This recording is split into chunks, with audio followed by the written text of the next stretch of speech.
Maharaj, vous êtes assis en face de moi, et je suis là, à vos pieds. Quelle est la différence entre nous? Il n'y a pas de différence.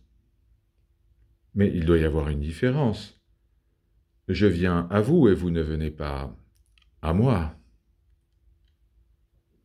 Parce que vous imaginez des différences, vous venez à moi pour soi-disant trouver un être supérieur.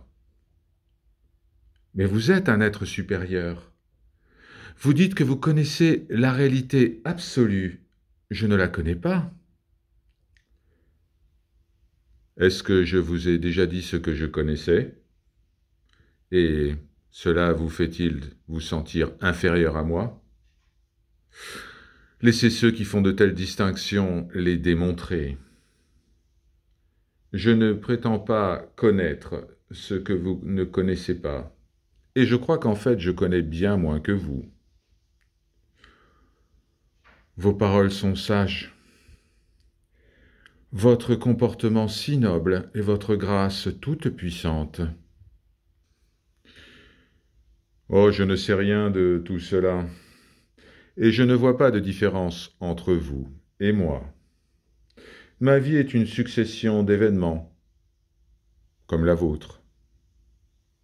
Seulement, j'en suis détaché, et je vois le spectacle de la vie comme cela, comme un spectacle.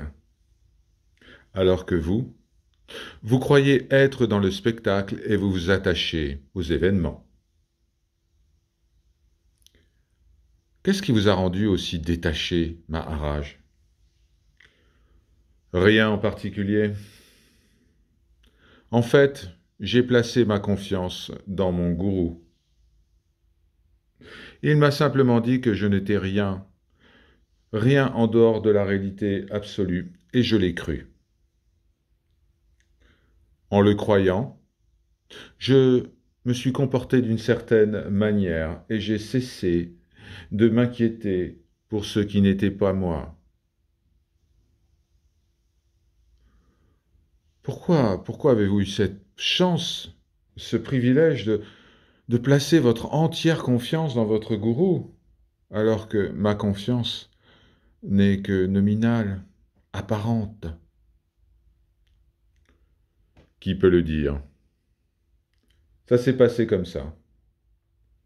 Certaines choses se produisent sans cause, sans raison. Et, après tout, quelle importance? L'opinion que vous avez de moi est votre opinion. À tout moment, vous pouvez la changer. Alors, pourquoi vous attacher à telle ou telle opinion, incluant la vôtre? D'accord, mais Maharaj, vous êtes vraiment différent. Votre esprit semble être toujours tranquille et heureux, et des miracles se produisent autour de vous. Je ne connais rien au sujet des miracles. Et je me demande si la nature admet une telle chose, à moins que tout soit considéré comme un miracle. En tout cas, pour moi, il n'y a pas de miracle. Il y a la conscience dans laquelle tout se produit.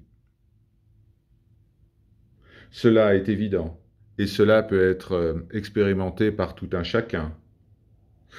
Vous ne regardez pas suffisamment attentivement. Regardez, regardez bien, observez, et voyez ce que je vois. Que voyez-vous, Maharaj?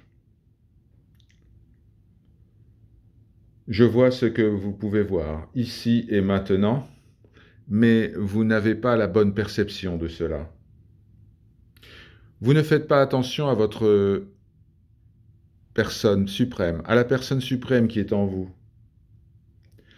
Votre esprit est avec toutes les choses, toutes les personnes, toutes les idées, mais jamais avec la réalité absolue. Concentrez-vous sur votre moi absolu.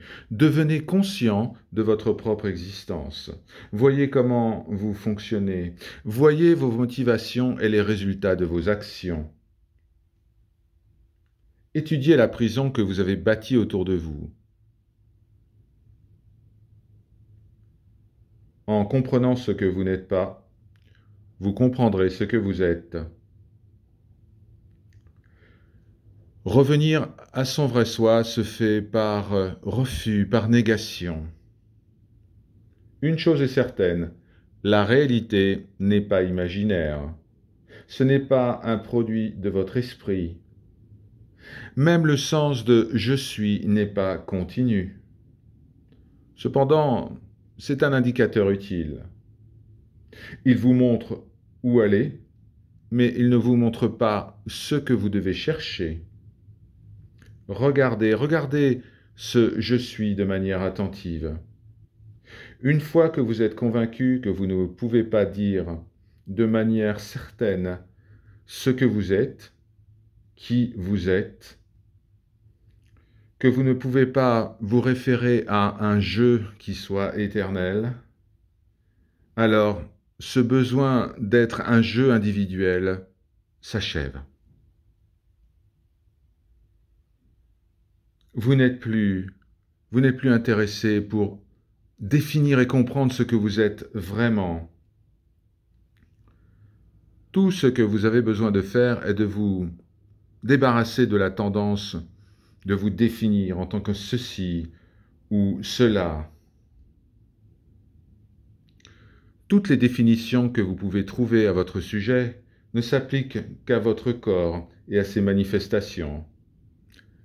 Dès que l'obsession du corps disparaît, alors vous retournerez à votre état naturel, spontanément et sans effort.